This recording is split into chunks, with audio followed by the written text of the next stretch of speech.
I gotta probably turn down a 10. There we go.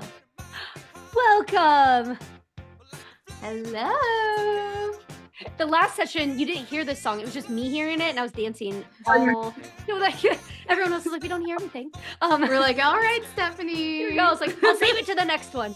So the art of storytelling with Penny, it is going to be on that one. So I'm so excited, and we are on our final session of day 1 Sales Workshop 2024. So crazy. It's gone. Who's been with us? Yeah. Who? If you've been with us all day, let us know. I probably recognize your names at this point, but use the chat button. Let us know. We're excited to have you here for this last one. Yeah. And this last one's going to be a lot of fun, as all of these, but this one really is awesome. Oh, all day. Oh, amazing. And the great thing though about this one, well, we love Penny. Penny's always so great. If you've joined us for other webinars, we always have so much fun, who I will formally introduce here in just a few minutes. But we love chatting with Penny. She's just amazing. So this is going to be fun, but we're also going to just keep this kind of conversational. And so we might not go a full hour. So for those of you who have been with us all day, you're like, okay, good. Because you need a breather. We've gone through a lot today. There's been so much today. But if this was your first session joining us live today, we're excited for you to be here. And really quickly too, I am Stephanie from the Travify team, and Bonnie as well from Travify. So glad to be here. I know, and you'll be hearing our voices a lot the next couple days. So it will be us with you all these days. And so just so you know too, that we are recording everything we do. So every single session, we absolutely understand that you're busy. We've already seen some people, they had to hop off early to do some quotes, do client calls. We get it. So they're all recorded right in the same page that you would have signed up and registered for this session. That's where all the recordings will be. So they actually will be available shortly after each one airs. So we're not trying to gatekeep anything. It's all there for you. So then that way you can catch up and keep rolling with all the sessions as we go through over the next few days. But also be sure to go to that page to sign up and register for all the sessions individually, because they are set up just on their own little Zoom. So you just want to register a la carte, if you will, for each one that you want to join us for. So it'll be a lot of fun. But now a couple things that I'll mention too is that in this session today, feel free to use that chat. You can use Q&A too, and we normally say use Q&A, but if you want, you can use this chat too, because it's going to be really conversational, because we're all going to be kind of watching it, and we might be polling some of your questions that you might have, or if you have any really cool comments or things that you do that you, giving some ideas to other people, definitely share those in there. This will be a lot of fun, and we might not actually go the full hour too. So we'll see when we start to wrap up. But when we do wrap up, we'll give you a good heads up for what's to come tomorrow, and anything you need to do there, and all the freebies and downloads and where to find all of that and all that good stuff there. So I love it. Oh, yeah, I love that you said that, because the recordings are so great. It's great to be live. It's so wonderful to go back and have a chance to watch it again and digest it. And so if you do have to pop off, don't forget there are free. And so you definitely, and I know this because the way we tag our freebies, we can see that your sales week last year, we still get requests for the downloads from that. So wow. so awesome. And people are just continuing to soak up the information, because you guys are doing such a great job too, for the industry. So thank you for having me today. Oh, yes, absolutely. And that's so cool. And also just to say on that, to add to that too, is thank you for the time, but also the free downloads. And we're going to walk through them because Penny shared it with us, and I was looking at it and I was like, this is some good stuff. So we'll walk through it too, when we get into that, and then walk you through how to use it. So super excited. So yes, good point. Do not forget about that. There is free stuff for you here.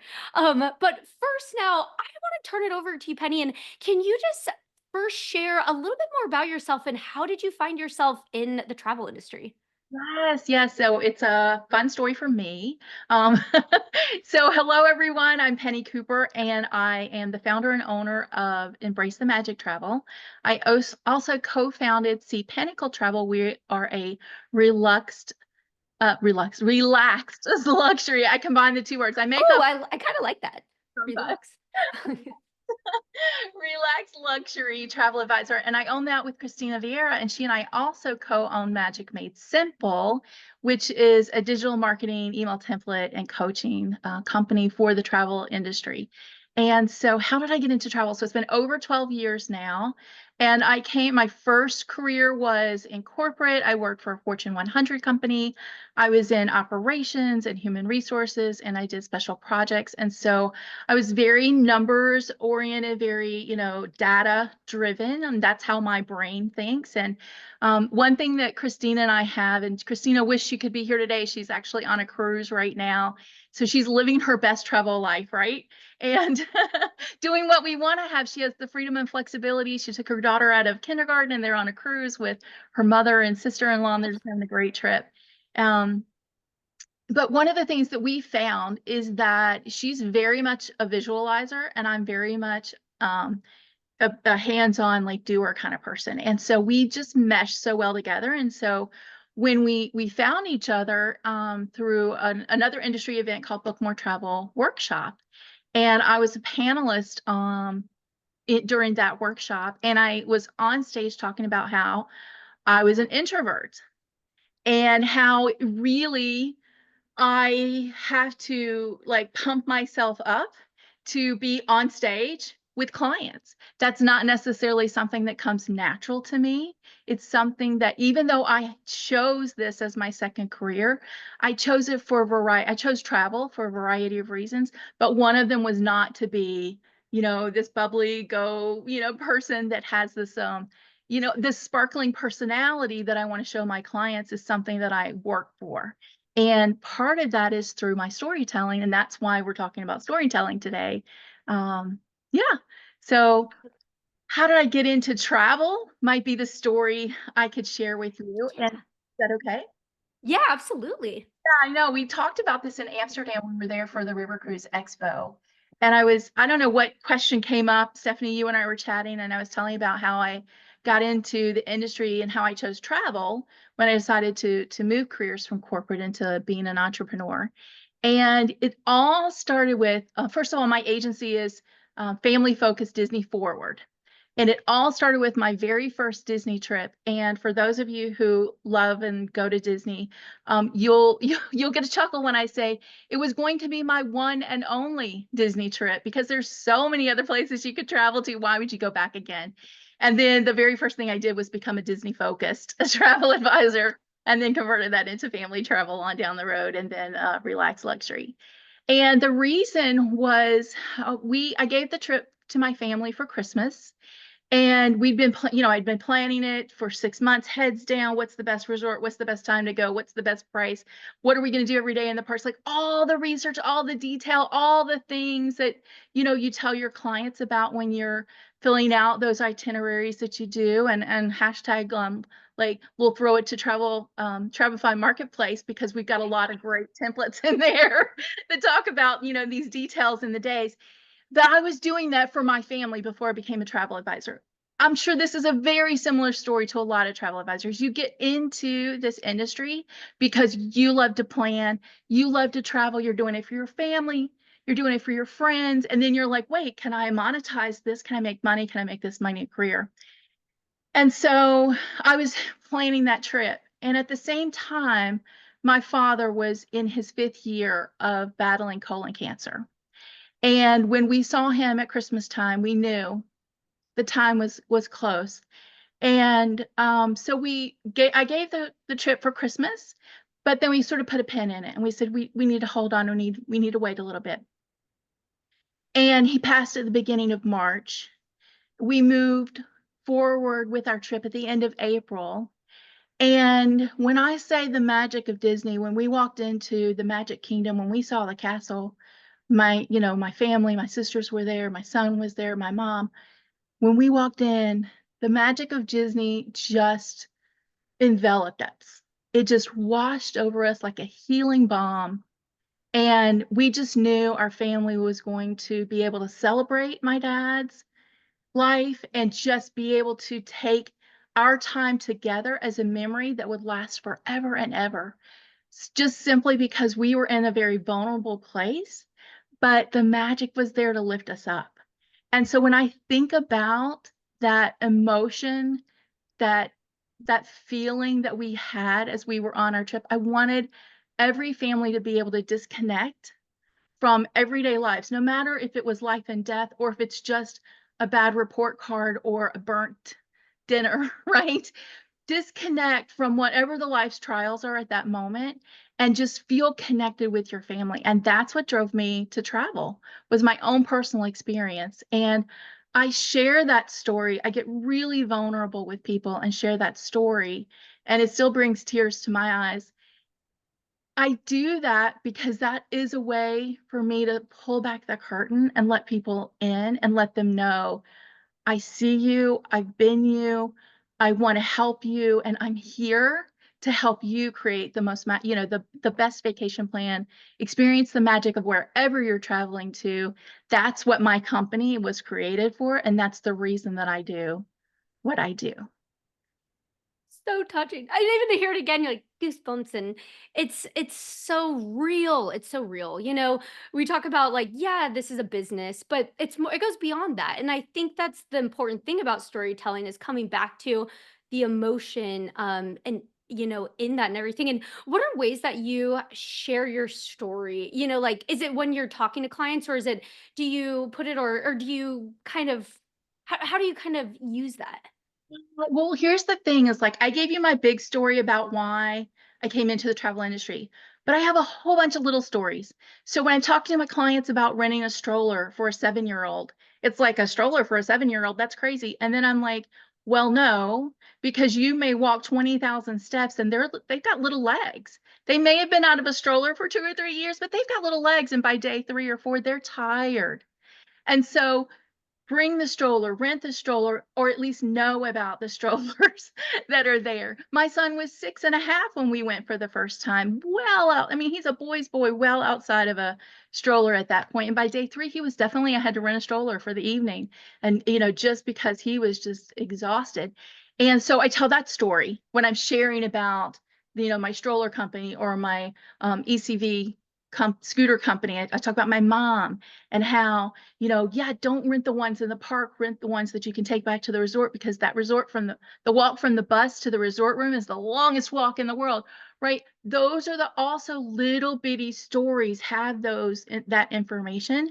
And so then when you take a copy paste email template that is trying to sell a scooter or sell a stroller or add on the dining plan or add on a pre-night stay because you don't want to miss the cruise ship. They're going to leave without you, right? It doesn't matter if the plane was late, they're going to leave without you. So sell a pre-night stay. You talk about, well, when I was on my cruise, right, my plane was delayed, my luggage was lost, blah, blah, blah.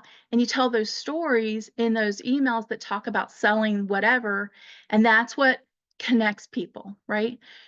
You're remembering that your clients are the heroes of their own stories and you're their guide. There's a really, really great book, Story Brand by Donald Miller.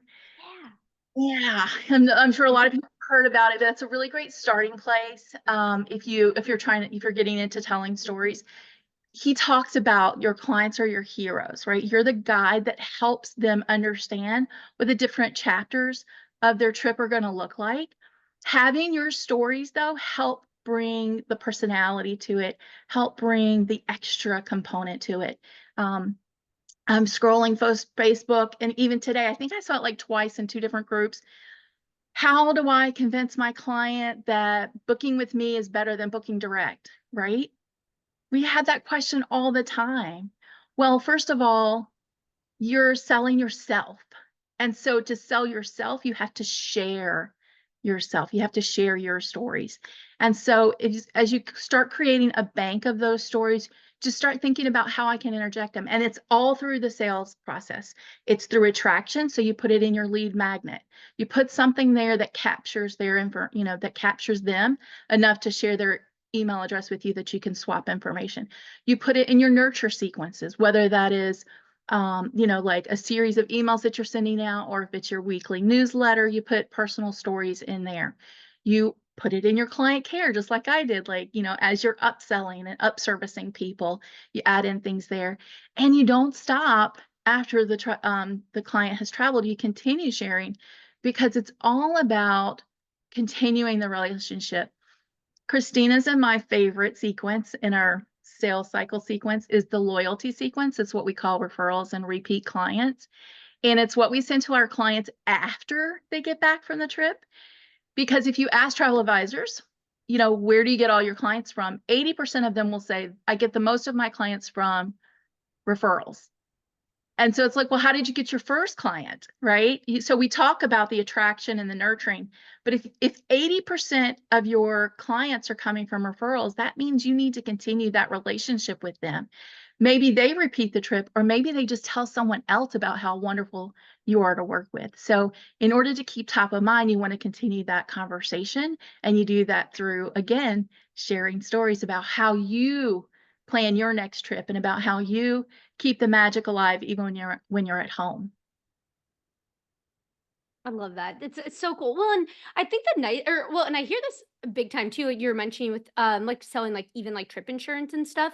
I've heard a lot of stories. I'm always like, yeah, I don't know if I really need that. And then you just like hear a couple stories and you're like, okay, never mind, I need that. So it's all of those things. And so interjecting those where you can. But then do you also do like social media posts and you put it like in emails and like how long do you have like a spot where you think like it needs to be really short or like no, like if you're typing it out or explaining or is there a Yeah, method you found? also saw someone say, like, do you put it in writing or do you put it in video? And Mhm. I say both. And I also say, yes, social media, right? Remembering where social media is in the sales funnel. So when you think about a sales funnel, you're bringing people in at the top. So you've got a lot of people there. You're taking them through by getting to know them. Social media is not necessarily and primarily is not at the top of your sales funnel. It's in the middle. It's where you are building the relationship with your client. It's where they are looking for your authority, what you know about, your authenticity, making sure that you're legitimate. It's not how you bring them in. You need to bring them in through some kind of attraction series, something that you can offer them. And remembering social media is one way. You can't say, show this post to Penny Cooper. But if Penny Cooper gives you her email address, you can say, send this email to Penny Cooper. So you can talk to me directly with a personal story through email. And that's why we love email automation. And we love to streamline our travel businesses through that. We use social media as a supplement to our primary marketing, which is email automation. And so, yeah, absolutely share your stories there. There's different types of stories as well. First of all, you want to recognize your client's main concern or problem. Like, what are they trying to do? Their problem usually is not, I want to take a trip, where should I go? Their problem is usually I want to take a trip, I don't know when to go. I want to take a trip, I don't know where to stay. I want to take a trip, I don't know if this is the best price, right?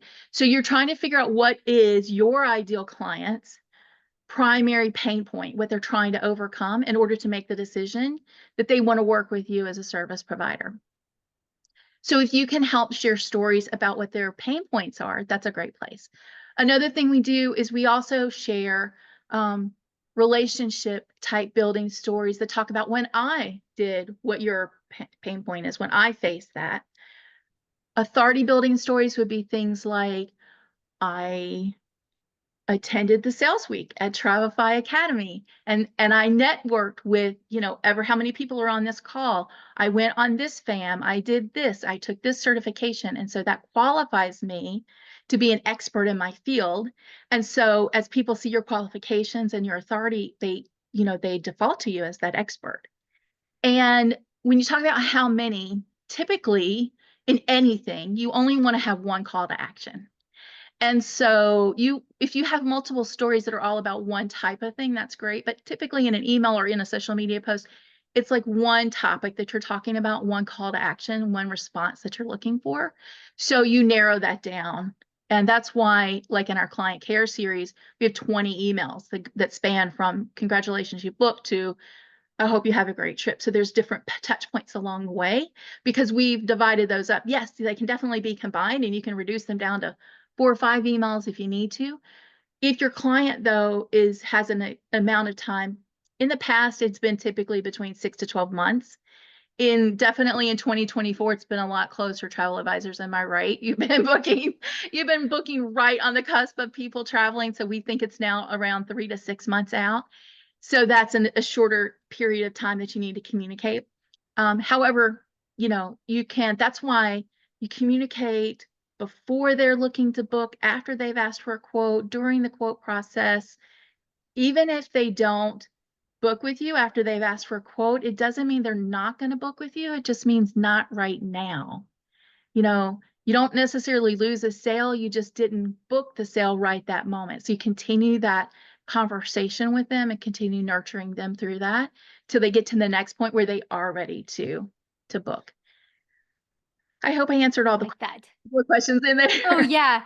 I love it because honestly, what I'm thinking in my head too is, and that's what I actually then might show the download that you're giving, and we can give that to everybody because I almost wonder, like everything you do, just ask yourself, like, do I have a story to tell right there? It's like, is there? Yeah, I think that's really cool. What we do in our email templates is we have at least one story, and then we have one what we call level up prompt. And the reason we have that is because we encourage you to start where you are and then continuing to improve it as you go along. And so with each of the sequences, we encourage you to like take a quarter and say, okay, this quarter I'm going to work on my client care. In Q1, I'm going to work on my loyalty sequence. That's the ones following the trip. In Q2, I'm going to work on my attraction and my relationship nurturing sequences. And so a level up might be taking your story and putting it to video. Maybe you are starting a YouTube channel, so you're recording videos on YouTube. So you can go ahead and pop that into your email. Some people are more auditory, right? So they want to hear the video instead of just reading through the emails. But you can do both, and you can always, incorporate it. Another way to do it might be a picture of you somewhere.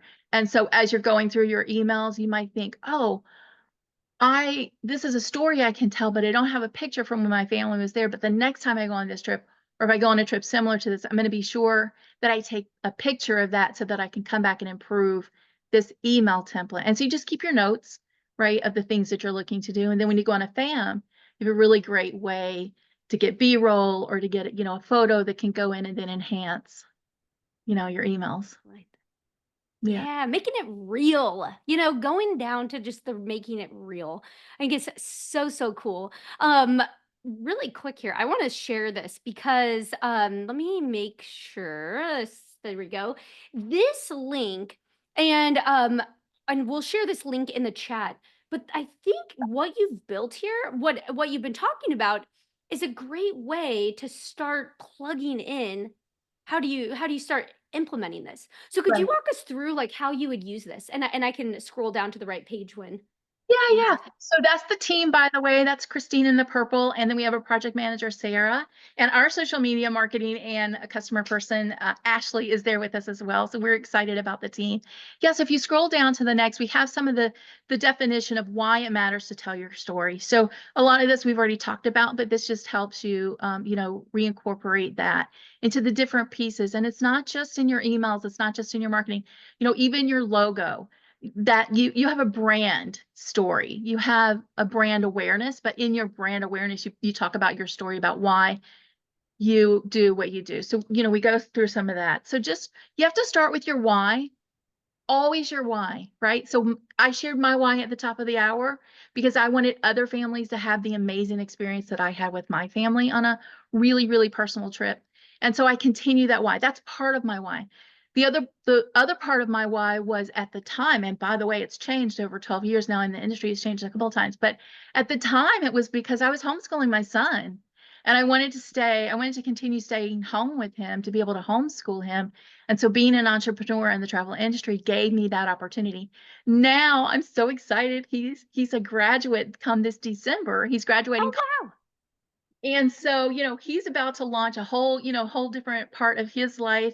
And of course, things have changed for me. I no longer have those same things that I was looking for. Now I'm looking for other things in my life, and entrepreneurship really fulfills those continually as well. So we're just remembering your why. making sure you've identified your ideal client. We talked on that a little bit, and boy, do we talk about that inside of Magic Made Simple. If you're in our streamlining Facebook group, if you're in our Path to the Magic Academy, if you're on any of our webinars, we always, always, always start with ideal client, because you have to know who you're talking to, right? Again, the stories are about you, but you're telling them to someone. So you need to understand the audience that you're telling them to. So it's really important to do that. And you want to talk about their pain points. So that's where we give you some examples, like what are their life shifts that they have to, what do they have to do? If you are planning travel for a busy mom, that's different than planning travel for a grandfather who has, who's bringing the extended family. They have two different pain points. And so understanding who you're talking to helps you frame your same story. It's your story, right? But you frame it differently depending on who you're talking to because of their pain points. It could be money, it could be industry things that, that's going on in the industry. And figuring out what those pain points are, it's help you figure out what your stories that you're going to share. And then I think we just give you some places so that you can identify what are the beliefs that my clients have. So once you understand what their beliefs are, then you can say, oh, this is going to be really important for me to address this. And here's a great story for me to address it with, or here's a great, information that I can do. Part of your story might be, hey, I was reading this industry publication and I found this, and I really think that this would be, something interesting for you. And just sharing that to them just like ad hoc, not anything that's scripted or anything, but that's where you get into like keep in touch and you go beyond the email automation, but there's ways to incorporate your story there as well. So when you think about what their beliefs are, this is just, again, places that you can take it from high level thought to bringing it down a little bit more. And then what's your story? If you can come up with a whole bunch of stories and then you can just write them out, keep them in a Google Doc or in a spreadsheet, and then you can copy paste them in. And then you never have to face that blinking cursor again, right? You never want to True. page with a blinking cursor on it. You want to be able to have something to start with.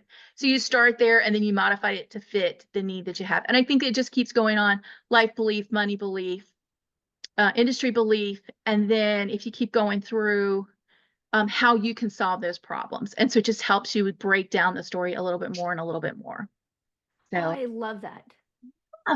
yeah. That is really handy. And like stories you tell often, and then I love this. So what you could like I could totally see this helping too with, those posts that you do, the emails you do, taking these because there's probably so much. I also will say I feel like when you think about like stories, you're like, oh, I might have some, but then when you start talking to somebody and just start like having a conversation, you're like, wait a minute, there's so many stories, there's a lot. There's so many things to share. And then your own, advice or your own client stories, all of that good stuff.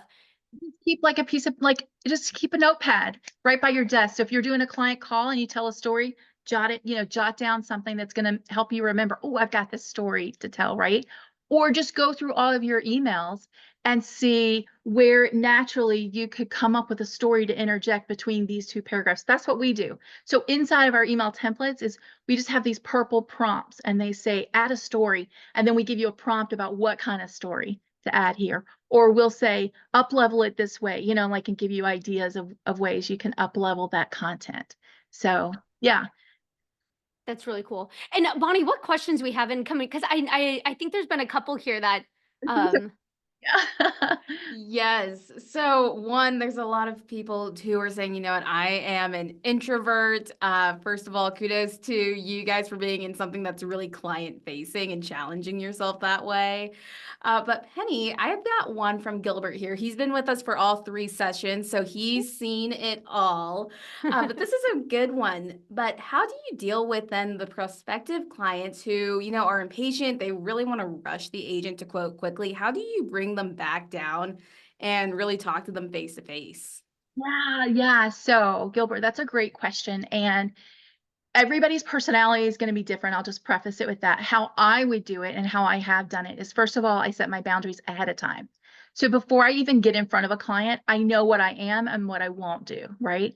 So I know that my turnaround time is X. I know that my process is XYZ. So my personal process is I get people on a call. So they have to schedule a call with me. That immediately puts a time boundary around what we're doing, right? Because they have to get on my calendar. They can't just email me and expect me to drop everything I'm doing to get on their timeline. I can do that because I know my ideal client is okay, values my time, and is okay to get on my calendar and be at my pace, right?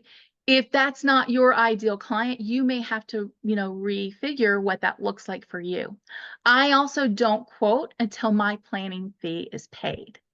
That's not to say that I won't give someone an idea of how much a trip might cost, because I have built that out on my website and a couple of pages that I built out and a couple of blog posts that I've done. However, I won't do them an exact quote for their family until after they paid my planning fee, which comes after the call, which is where I introduce myself and I interview them to see if I want to take them on as a client. This is after 12 years, right? So I have thing fine-tuned.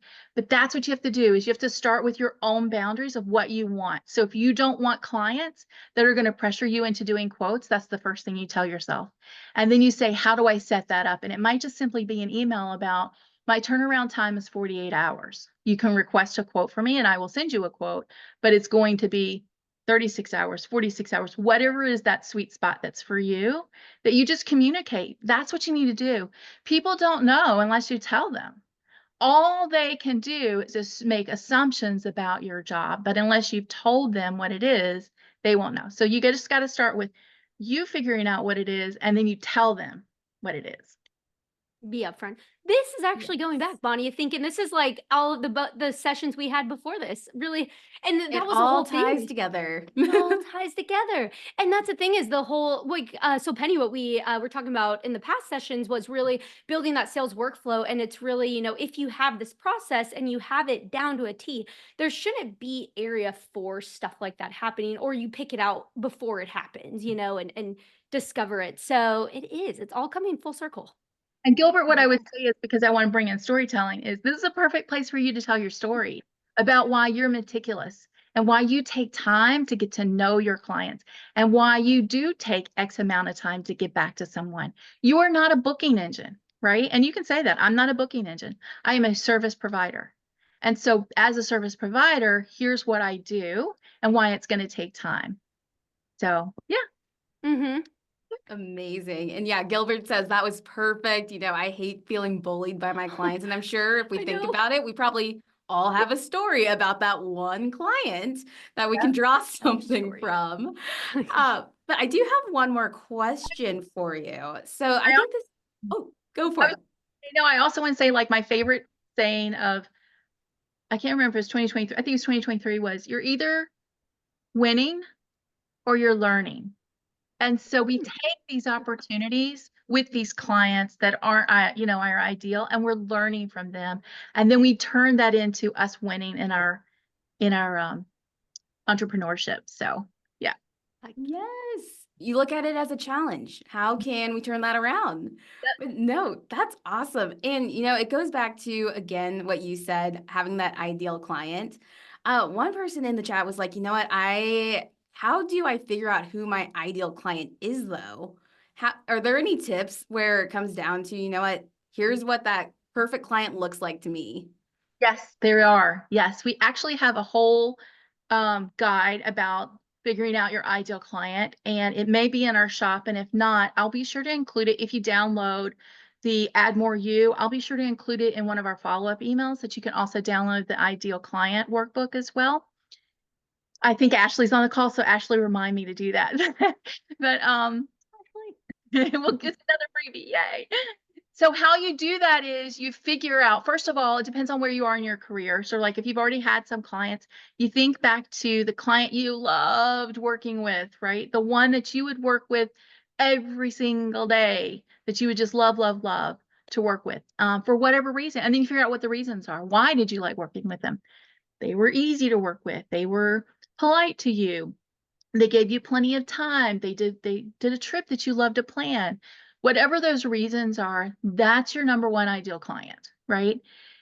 We usually talk about it in 3 categories. We talk about your ideal client, the one that you would want to work with 24/7 all the time. If you could only line up these people, this is who you would work with. Then we have this column B. These are people you will work with. They may not be the ideal client, the ideal trip, or whatever that you would love to work with all the time, but they're people that you will work with because they're part of the suppliers that you work with, or they offer you something that doesn't feel bad, right? That's still pretty good to work with. And then there's this column, and it's okay to have this column. These are people I will not work with, right? And how many ever people there are on the planet, there's going to be some people in the I will not work with you column. Identifying who you will not work with is equally as important as identifying who you want to work with, and understanding that there are going to be people that you don't want to work with, and being able to say, no, that's not the trip for me. You're not the client for me.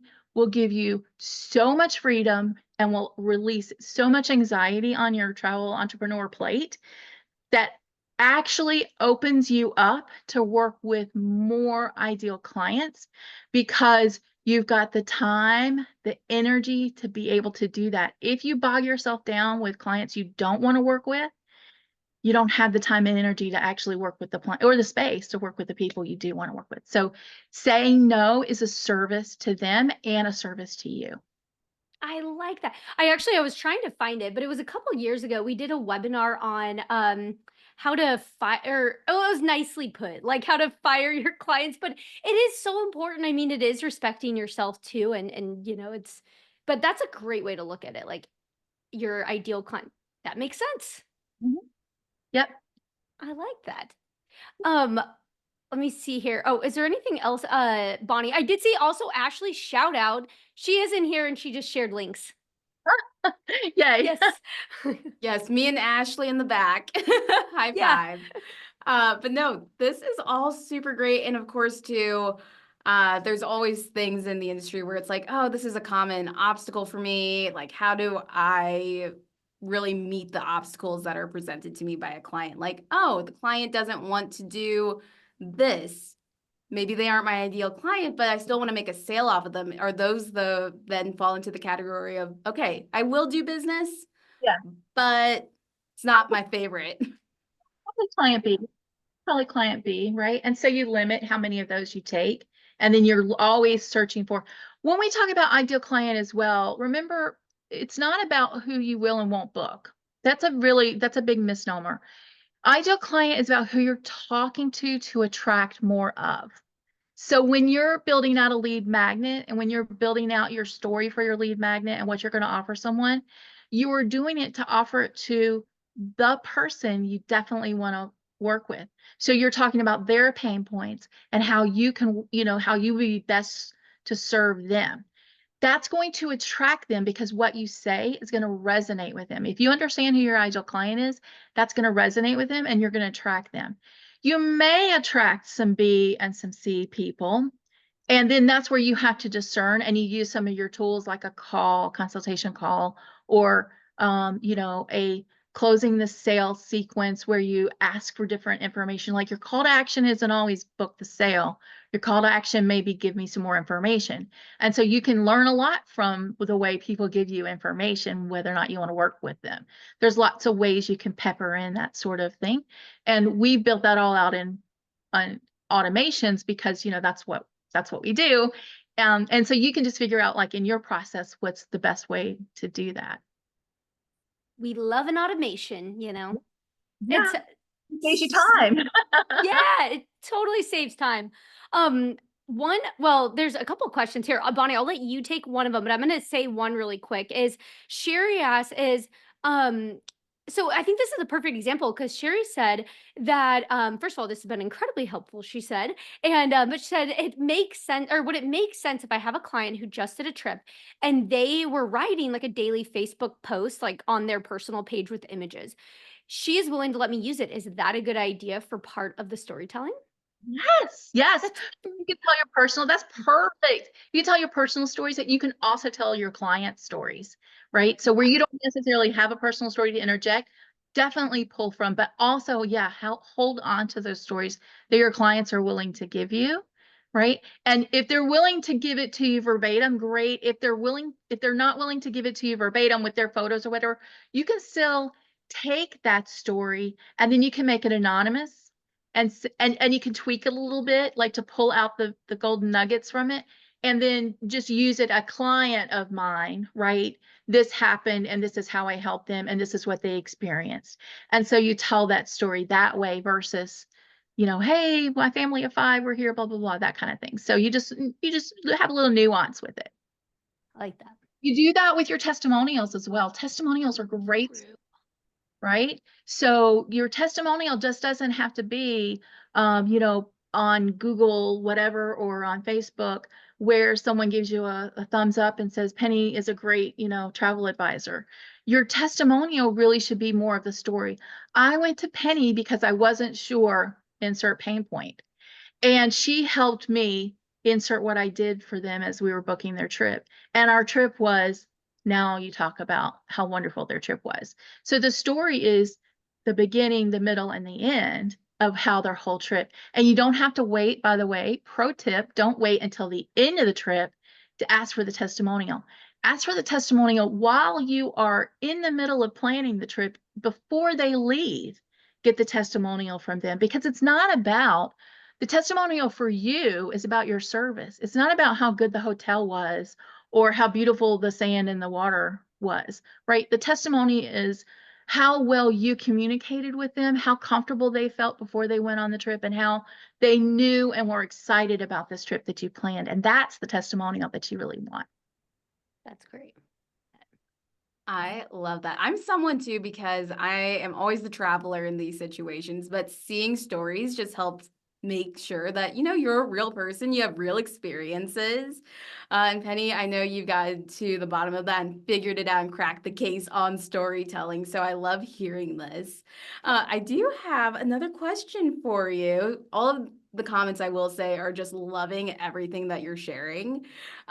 But Anna here says, how do you approach then ideal clients? Going back to ideal clients, that's a hot topic. So maybe we'll have to pull you in Oh, for yeah, we'll another have to do another session. session. Just by the way, but how do you approach then your ideal clients who want to travel, but they tend to drag their feet because, of time, because of external things? Has this happened to you? And if so, can you share your experience around how you tackle that? Yeah. So this is really funny because this has actually come to me in the last like 3 to 4 months. And I'm sure somebody else has thought of it before, but it came to me at this time. And so now I'm trying to share it far and wide, which is when your clients request a quote, it doesn't mean they're ready to book. I'm pausing dramatically Let it because sink in. often think when they ask for a quote, they're ready to book. And that if we don't book them, we must follow up, I don't know, pick a number 3 times. And if they don't book within that 3rd follow-up, they are dead to us. Like that is sometimes the travel entrepreneur's thought process. And I'm going to encourage you to move past that. They request a quote because they're curious about something. We don't know exactly what it is. Some people come to the table, they're ready to book right away. Some people come to the table, they want to understand the price. They want to understand, is it hidden? Yes, we think, oh, you can just go online and find that price. You don't need me for that, right? But they're looking to see something. So their pain point may be, I'm unsure if I've got the best price, or maybe there's something in a travel advisor has a better price, or I'm not sure if I'm ready to take this on, but I'm ready to have a further conversation about it. So when you approach quotes like that, and then you realize my job is to answer what they've requested, meet them where they are. I answer what they requested, which is a quote request. And then I tell them what they need to know, which is here's how we can continue the process. I'm going to send you more information. I understand you're not ready to book right now. I'm going to continue to send you more information. That may be tacitly agreed, or you may be verbally telling them this. you made, I was just on with one of my ICs and, she was talking about someone that came to us for a quote request for Australia. We got on the phone with them. They don't want to book until December for a January trip. So she was asking me, what do I do between now and December? Right? Do I just wait and hope they'll call me in December? Or is there something I need to do? Do I go ahead and send them my planning fee? And I'm like, you need to meet them where they are. You need to understand there's a reason they're waiting, that they have verbally told you. That was really nice of the client or the lead, because they told him they weren't going to book until December. Sometimes we don't know that, right? They But that, drag you along. right, that may be in their head, they knew all along. They just didn't tell us that. And so we can't assume that they're ready to book. So my advice to her was, you've got a couple of little tidbits of information, and they gave you this one hotel they were thinking about, but you don't think that that matches with the description of the trip that they were planning. So go find some hotels and some articles about Australia, and start sending them something weekly that is about their trip. And so she's got about 2 months worth of content, 8 emails she needs to come up with, that's going to be relationship building. The only call to action is to show up in their inbox and for them to open it up and read it, right? Eventually, part of those emails will become, are you ready to have another call? I'm following up with you. I know you the beginning of December. I know before the holiday, rush gets here. Did you want to go ahead and have a call and talk about where you are in your trip planning? Right? And so she can take their temperature again. But there's 8 weeks there that you don't want to lose. You don't want to just wait. And so again, she knows that timeline. But if someone came to you and they requested something and then they don't book, don't give up. That's where you start doing a nurture sequence. We call it relationships made simple. We have 24 emails that we send out. That's about 6 months worth of content. And you send it out weekly, and it goes through problems, identifying, commiserating, authority building, relationship building, all of that, and then a call to action as like every 5th email. And so you just continue to have the conversation until they're ready to not have it anymore. That's They a good either reminder. book or they go off your list, one or the other. They'll eventually Yeah, like go one way or the other.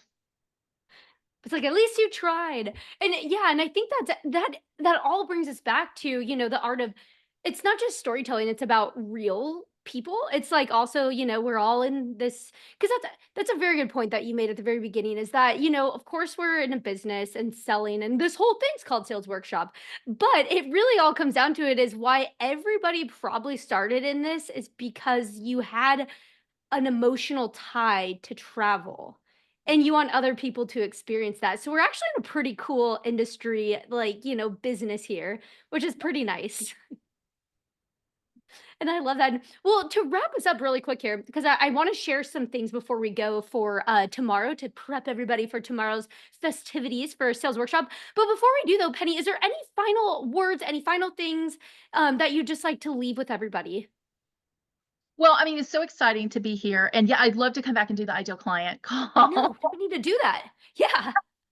And definitely, I know it's been dropped a couple of times, but definitely pick up that add more you. We'll be sure to go in and add, because we walk the talk, right? We tell you to send out emails, we send out emails, so expect that. So we're going to send you a couple of emails, and we're going to send you the email about ideal clients and that workbook. And then we're also going to send you an invitation to our strategic planning workshop, which is coming up at the beginning of November. And we talk about ideal client there, but we really talk about your marketing and how you can incorporate all of the sequences that we talked about through the sales process, and really just soup to nuts what you need to do to streamline your business for 2025. So I'd love to invite people to that as well. So you just need to pop on our email list to be sure to get our information. So thanks That's so much, Bonnie. Yeah, no, that's awesome, and I'm gonna share my screen one more time here. There it is. One other thing, so yeah, put that link in. We're gonna put that, we'll definitely be sure to put that information on here as well on our sales workshop. So especially once we get this on our YouTube channel, we'll put the links to all the stuff that Penny shared on there. So then that way it's all organized for you in one place. I will also note, I think Bonnie shared this in the chat, but you touched on this a little bit, Penny, but you have marketplace content in Travefy, which highly recommend going to check out. It's really cool. In fact, let me bring it up. I didn't have it ready to go here, but let me pull this up really quick. When you get in your Travefy account, if you go to marketplace and you come in here and you type magic made simple, you'll see all of it. There's a ton of stuff. Look at all this. It's amazing. Yeah, and we have more coming. So I think currently we have cruise, all inclusive, Disney, and we have more coming. So That's awesome. Oh, it's so exciting. Oh, I'm telling you, and Bonnie and I were just saying this is definitely it's one of the most popular things so far since we've lost or launched Marketplace is all of this. So amazing. So check that out in Marketplace, everybody. Really cool stuff there. Now a couple other things just to remind everyone, this was recorded, it'll be on the page, but also keep the conversation going on our in our Facebook group. We have our Travify official Facebook group that you can join if you're not part of. And you can go in and check that out. And also, Rachel just said, is this all part of our subscription? Yes, Marketplace you have access to, which is really great in there. And then finally, the last thing is tomorrow. I was gonna say next week. Tomorrow, literally, we have a whole nother full day of content just to walk you through here. We're gonna start at 11 a.m. Central, and with Vanessa McGovern. So I know Penny saw this and good friends, good old GTN there. And Vanessa is awesome. If you've never heard her talk before, you're in for a treat. It's going to be a lot of fun. And she's going to be talking about building that personal brand, which I think really is going to tie into this session. This conversation we just had is going to be a really good segue into this one. It's going to be a lot of similar things there. And then Rita Perez is going to join us and talk about how to network and expand your travel business reach. And then after her, we're going to have Glenda Beagle, which if you joined us last year, this was a really fun session. Glenda just kind of breaks it down all about kind of the mindset of sales. It's really important to get in the right mindset and know if a lead tells you this, like, it's not the end of the sale, kind of like what Penny was saying, it's not the end of the sale yet. So, how to overcome like the different objections and just all the different things and, how to talk with them and really close that sale in the end. But then we're not going to be done because we're going to do a bonus session. It'll just be a shorter at the end of the day where Kyle from the Travify team is actually going to join me. And he is our head of product, helping to decide what is next, what's coming. So I asked him, I'm like, hey, Kyle, can you like come on here and give people sneak peeks? He said, yes. So that's what you're going to get. It's going to be really exciting. So definitely don't want to miss that. So it's going to be fun. And then we'll have a whole nother day after that, but we're just getting started. So this is incredible. And I just want to say thank you so much, Penny, for joining us. Amazing. Always so much fun. It's always so much fun, and Magic Made Simple is amazing. And again, the resources that they've even provided in Marketplace for us is just so incredible. So definitely go check those out, everyone. And thank you so much again to you all for joining us today. And even if you've been joining us from the first one, we love spending our day with you. So this has been a lot of fun, and we hope to see you tomorrow. So thank you so much, everyone. And thank you, Penny, Bonnie. It's great times. Now we'll go and get our rest and then join you back tomorrow. See you, everyone. yeah.